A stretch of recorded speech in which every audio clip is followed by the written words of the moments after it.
Good morning, everybody. Welcome back to another shitty day with Shiddy Bill. Yay! And today I want to tell you that this week has been very eventful. That's right, I got my dream job because Mama saw a bunch of help wanted signs hung up all over the trailer park talking about how we were looking for a new trailer park supervisor. And in case you didn't know, aside from selling used cars at Daddy's used car dealership, my biggest dream job has been to supervise this park since I was a little boy. So Mama went down to the office. She walked inside and she said, "Look, y'all remember Shirley? You remember my baby boy Sheila? You remember that when he was little, he used to say, I'm gonna be a trailer park supervisor when I grow up." And they would always say, "Yeah, yeah, Bill, maybe one day." And look, I know he's a little immature, but he's growing up. I'd even say that he functions as close to an adult as he probably ever will. Charlie, will you please consider giving my boy this supervisor position? She said, "Yeah, but I reckon it's going to cost you a little something. And keep in mind, I need to rewind just a little bit. Shirley, that old hag, has been trying to get in Mama's britches for as long as I can remember. And apparently Shirley told Mama that if she gave her a little piece of something, she'd give me the position. Well, Mama's the best mama in the whole damn world because guess what she did? She lifted her moo moo and gave Miss Shirley a little bit of moo moo. And now, Shitty Bill is the supervisor of this trailer park, the greatest damn trailer park in all of America. So I tip my hat to you, Mama.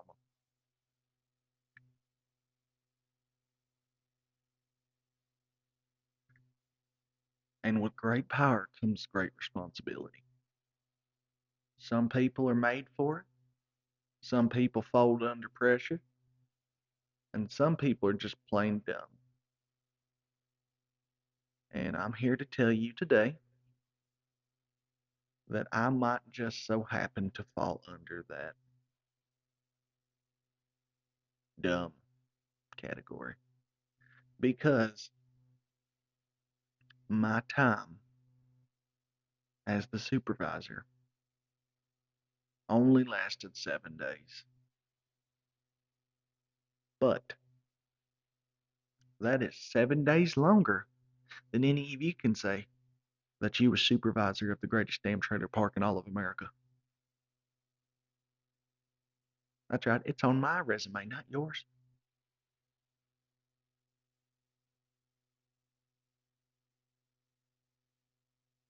So Mama said, Bill, when she got home, she was like, Bill, you need to go and go see Miss Shirley because I think that I might have just got you the supervisor position. So of course I was excited and I went down there and I was only halfway drunk. Miss Shirley said, Bill, boy, you better not mess this damn trailer park up. You better dedicate your life to this shit. Our last supervisor loved this park so damn much that he disappeared from it. I said, "What do you mean disappeared? I thought he was on vacation." But no, no. Supervisor Todd had gone missing, and nobody has seen him in 2 whole weeks. And I don't know whether he was abducted. I don't know if he was kidnapped or he ran away or if he just moved out of the trailer park. Or he might have even got attacked by that bear that was loose. It was on the news, and I seen that there was a bear loose, and it might have got that feller. So, in a weird way, this is me paying homage to that feller Todd by accepting the role as supervisor. And I promise I'm going to be the best damn patrol person of this park that this place has ever seen. Hey guys, Shiddy Bill's Granny here to tell you that if you've gotten yourself into a bad situation and you need help getting out, you need to call the Shiddy Advice Hotline.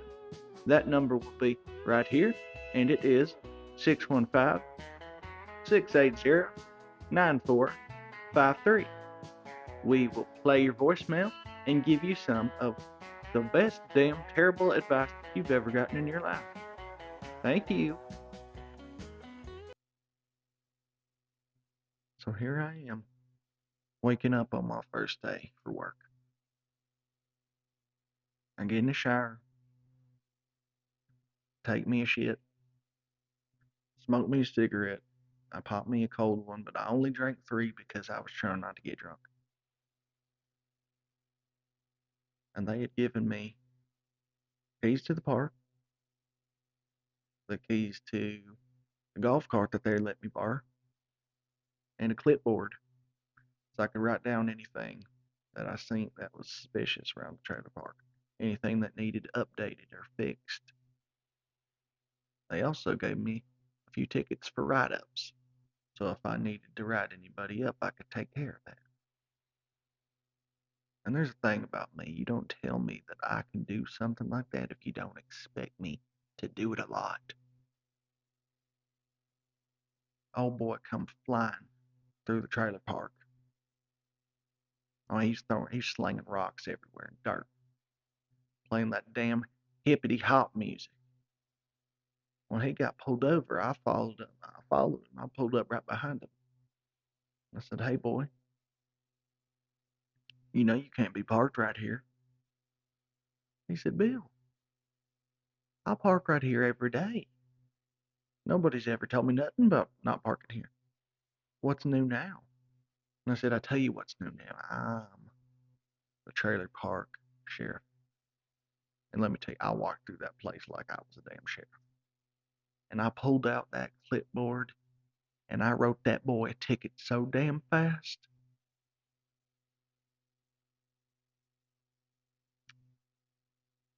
He started crying. He said, "Bill, you know I can't afford to pay this ticket." I said, "Well, that's too damn bad. You better tell your mom and them. Because you're going to pay this ticket. I'm going to call the boys in blue and they're going to take you downtown. Because Bill don't play that."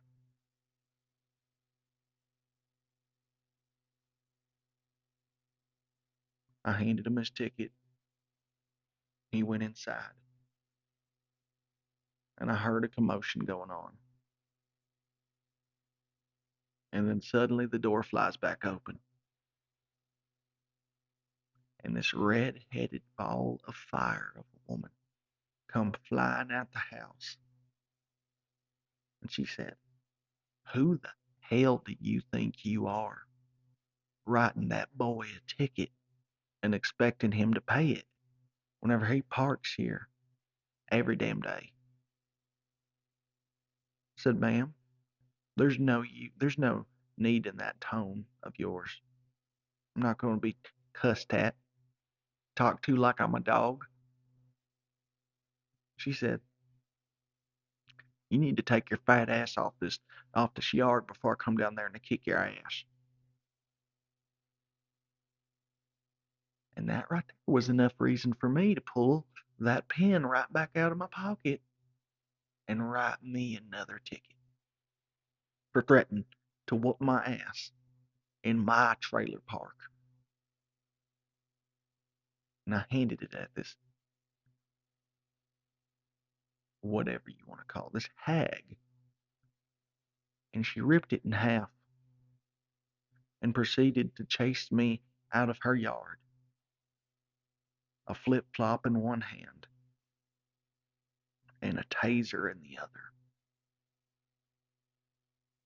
And I got a boot on my leg right now because I hurt my leg. And she used it to her advantage. She waited till I tripped and she come up behind me and she started beating me half to death with a flip flop. And then she tased me right in my ass. Lit me up like a firecracker. Talking about, does it feel good, Sparky? Now you want to write a damn ticket? I started crying. And Mama come out there and she put a chokehold on her. She said, this baby's just trying to do his damn job and you're going to let her. She tapped out and she went back in her house. And I expect them to probably take me to court over them tickets. But we'll cross that bridge when we get there.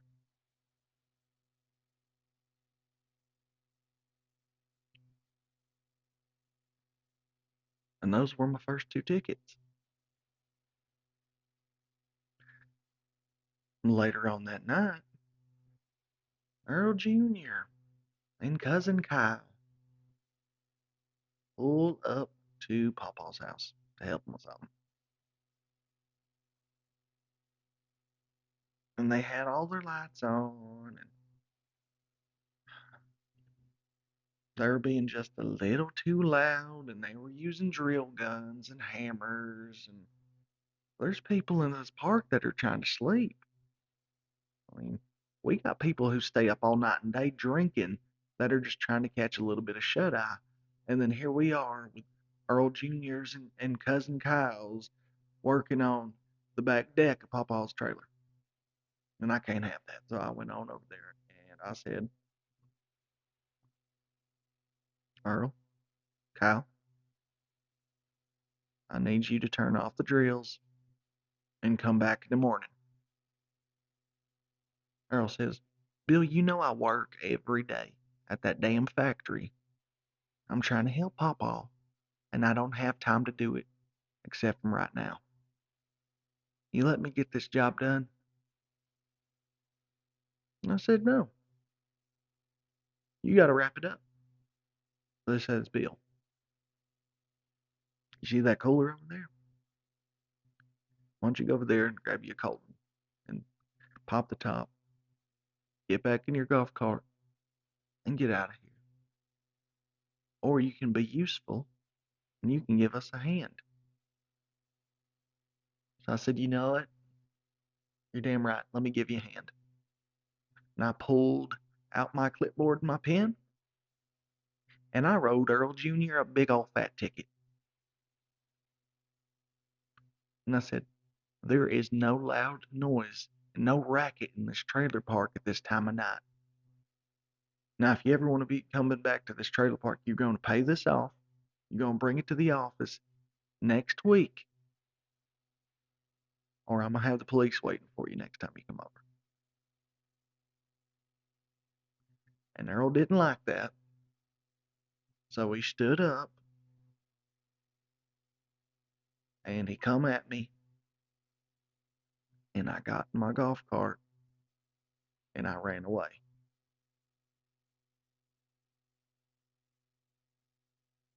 And when I got home,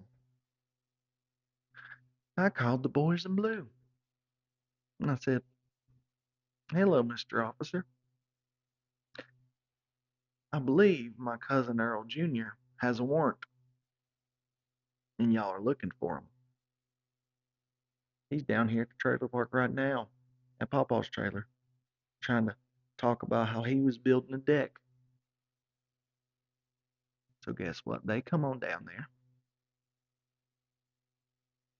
and Errol put up a fight, and he was drunk, and they had to whoop his ass, and they took him to jail. Ain't nobody getting their deck fixed now. Sorry, peepaw. There's a new sheriff in town, and he says you ain't fixing your damn deck this late at night. I mean, 6:30 is a late night to be doing all that racket. What else happened?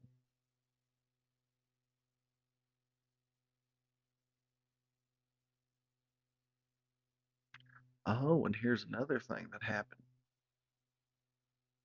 And this one involves Mama. Mama bought me lunch down to the office because I was working late. She says, Bill, when you get home, baby, will you please wash them dishes? They've been there for 2 days, and the kitchen's starting to stink a little bit. I said, excuse me?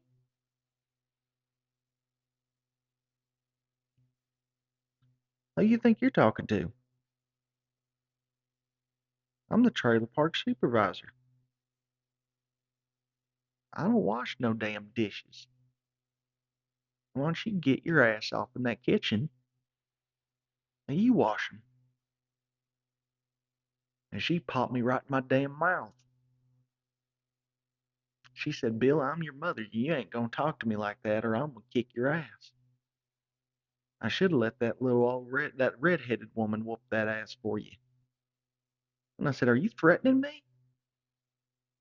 Are you threatening the park patroller in his own damn office?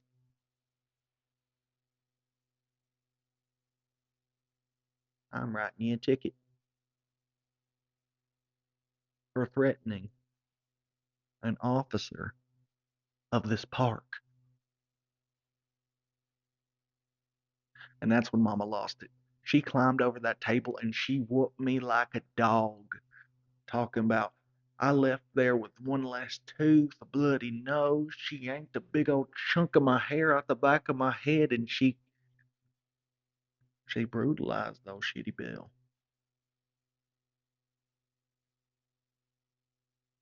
And she told me, Bill, don't you bring your ass back home. I don't want to see your ugly ass face in my trailer no more until you can lose this power trip you've been on. I said, I don't need you. I don't need anybody. All I need is this clipboard, that golf cart in this office. And that's where I spent the rest of my night. I slept in the office. And when I woke up that morning, Miss Shirley was there talking about, Bill, wake up. We need to talk.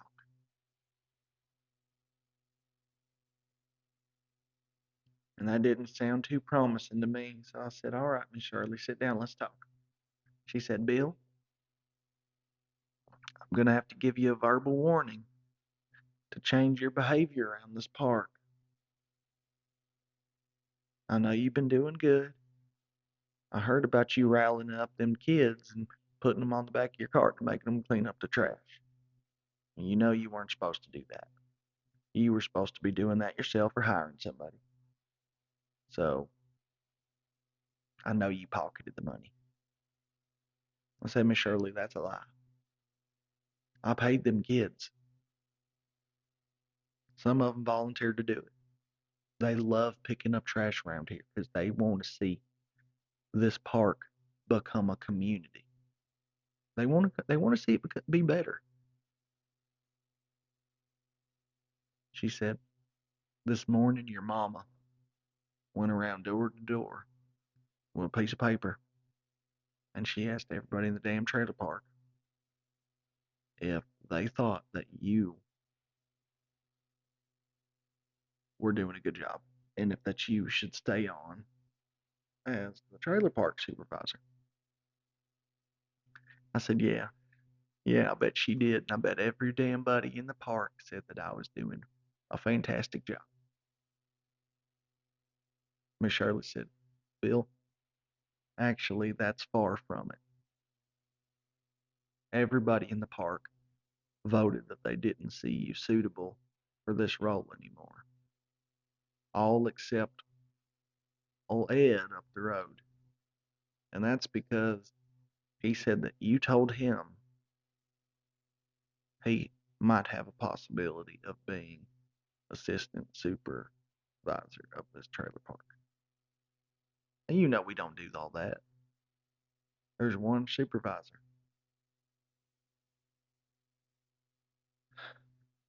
I said, Miss Shirley, I'm sorry. I'll change my ways and I'll make it better. I promise you, this park will be the best damn trailer park in all of America. She said, Bill, I know you can do it. I remember you used to shitting in diapers, and your daddy was out in front of the trailer park, acting a fool, fighting the neighbors, drunk as hell, and getting arrested. And your daddy would be so damn proud of you running this trailer park. Well, she didn't say that last part, but I know that's what she meant. So she left, and Mom was still mad.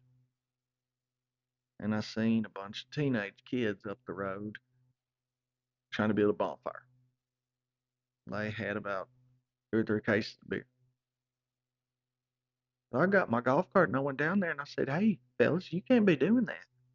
If there's one rule in this park, it's that ain't no campfires here. It's dangerous. I mean, one wrong move and that fire gets out of control and this whole park's up in a blaze. And they said, shut up, you fat, crusty old sack of shit. And I said, hey, ain't nobody gonna talk to Bill that way. So I took all their shit that they were using to build a bonfire. And I took it down to the office and I left it outside. There's a bunch of firecrackers and beer and pallets and gasoline. And I went inside and I'm not going to lie.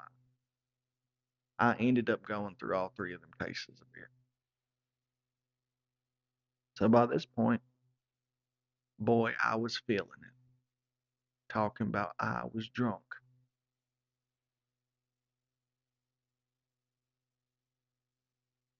And I had a little bit of that stuff in my pocket. And I got high as a giraffe's ass. And I thought, these kids are onto something. I know they were putting them fireworks on them pallets, pouring the gasoline on it, lighting it, and they were having a firework show slash bonfire. And that sounded like a beautiful thing to me. And that's when I thought this would be the perfect damn place to film or to have a bonfire. So I went out there and I put all the fireworks on the pallet, doused gasoline all over it, and I had me one of them big real torch lighters. And I stood at the end of it and I lit that son of a bitch fire. Taller than me. Fireworks going off like crazy. The whole trailer park is outside watching this magical fireworks show. And a bunch of people come over there with the marshmallows and them wieners and they're roasting them with me. And we are just having a good time. And I finally feel like this trailer park is no longer a trailer park. It's a trailer family. We're all in this together. And about that time when I said that, I looked behind me and the office was completely engulfed in flames.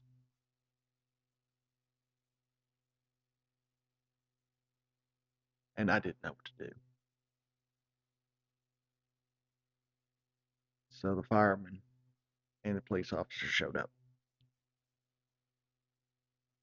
and they put it out. But that wasn't good enough. They wanted to know who was behind this. And I said, "Sir, I don't know.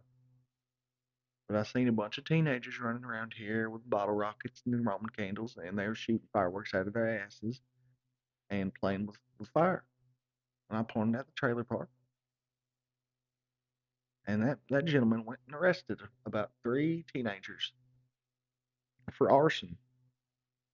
He said that there's no way that caught on fire on accident, that somebody would have had to have put some gasoline extra damn close to that office for it to go up and smoke like that. So he arrested him. And I got away clean. Or so I thought. Miss Shirley showed up. She's madder than hell, talking about, "Bill, you are fucking fired. Don't you ever show your face in this trailer park again. I better not. I better not see you."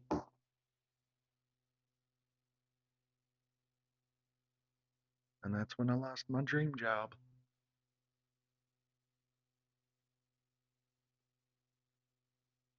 And I've always heard if you love something, let it go.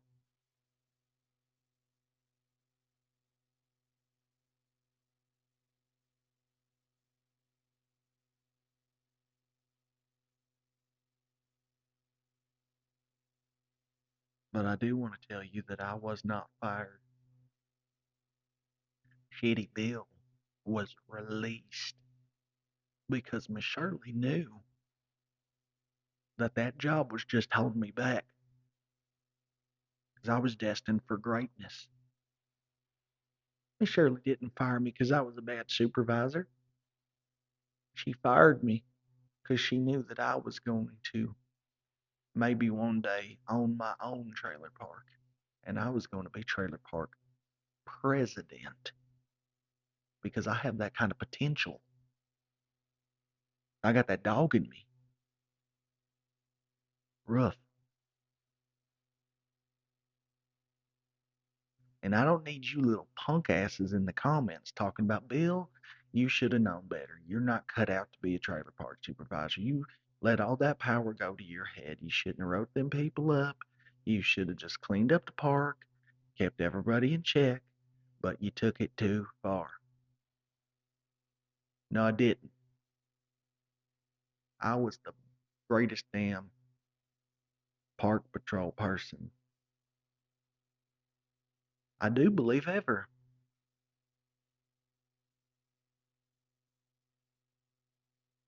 And Earl Jr. had been released from the county, and he come down there to the park back at Papa's house. He jumped out of his truck and he walked right over to Mama's. He knocked 2 times, and I said, "Mama, please don't open the door. Mama, please don't open the door." And she opened the door. She said, what are you here for, Earl? What can I do you for?" Well, he said, "Oh, I'm just here to see my cousin. Will you send Bill out here for me? I got him something in the back of my truck." Mama wasn't listening, and she's mad at me for losing another job. So she said, "Bill, get your ass out here."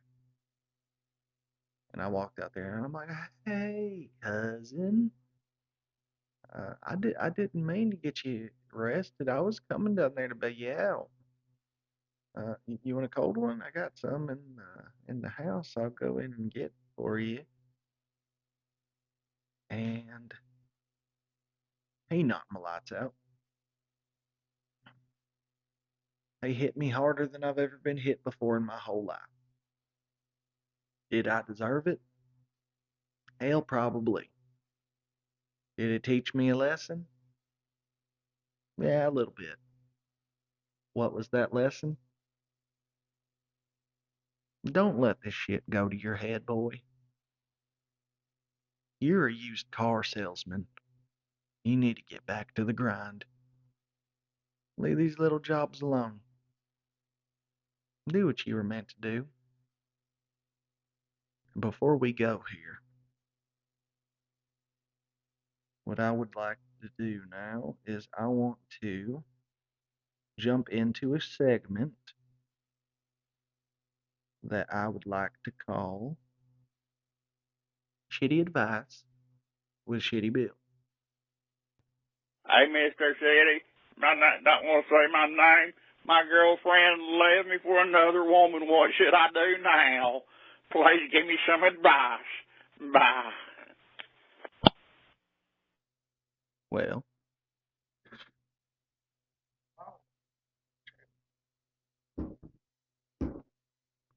your old lady left you for another woman. Well, you got two options now, brother. You can either invite the new woman into your life with your old lady, and the three of you can live happily ever after, if you know what I mean. Amen. Or you gotta throw her away. You gotta throw the whole bitch away. And that's really your only option, brother. But really, this isn't a problem at all. You've got yourself a pot of gold, brother. You need to take the bag and run with it. You lucky dog. You know how many men would die, lay their lives on the line for this kind of problem? It's no problem at all, brother. And you shouldn't be embarrassed. And you call back if you need any more help, and we're going to move on. All right.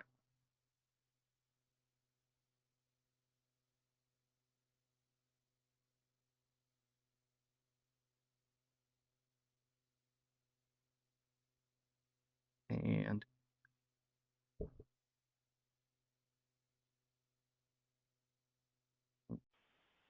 Hi there, Shiddy Bill. This is Buford Whitley out of Eaton, Georgia. Calling in with a question. We all listen to you down here at the dog food processing plant here in Chatsworth, Georgia. We all big fans. The reason I'm calling in today, I got a question. Me and my wife, Betty Jean, we've been together about 5 years now, and she's taking a shower the other day, and I go in there, and I see her phone's a buzzing. So I checked it to see if somebody, from mom was calling or something like that. And she got this app on the phone called Grinder. And I said, hell, she don't do no yard work or nothing. What's she need a grinder for? And I get in there, and there's lots of fellers' wieners on there, and it's for gay hookups. And I said, well, hell, fire, what's my wife doing on there? Yeah, what's she gonna do? She ain't got the equipment for be riding them rides. And I don't know if she's trying to set me up with a man, or if she's catfishing gay men, or Bill, I don't know what to do. I'd love to have your advice. What should I do? Should I confront her? What do you think, Bill? Thank you. What do you think? Buford,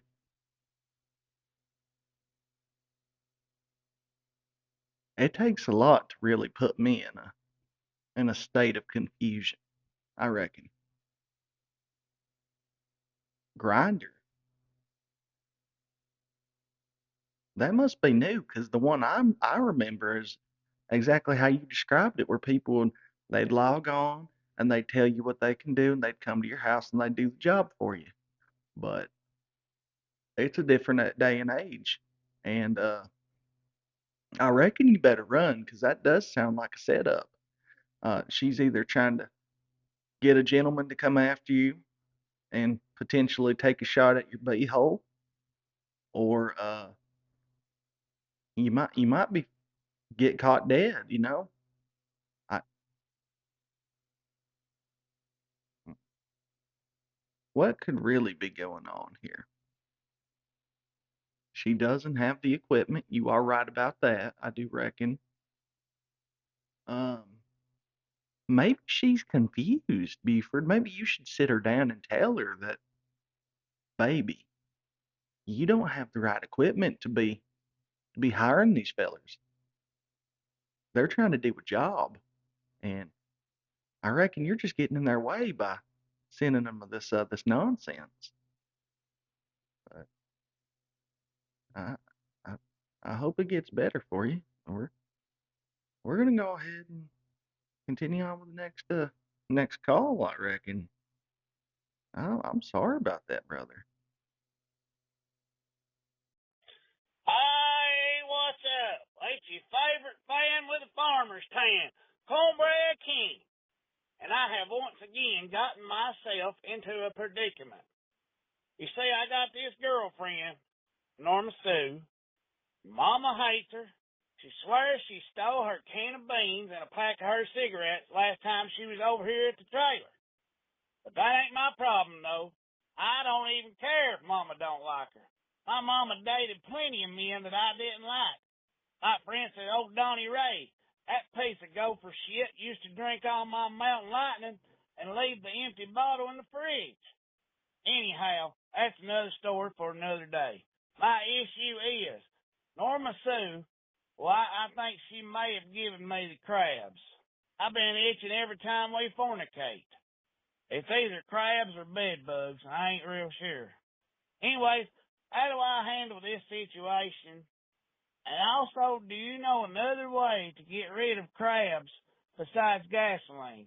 The last time I rubbed down with high-octane unleaded, Mama lit up her cigarette and about roasting the hot dog.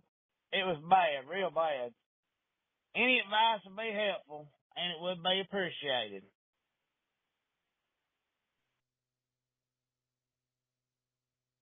Cornbread Kenny.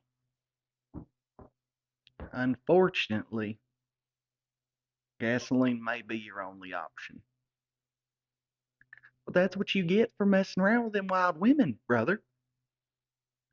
And you know what I always say, that I'm thankful for cheap beer and wild women and lottery scratch-off tickets.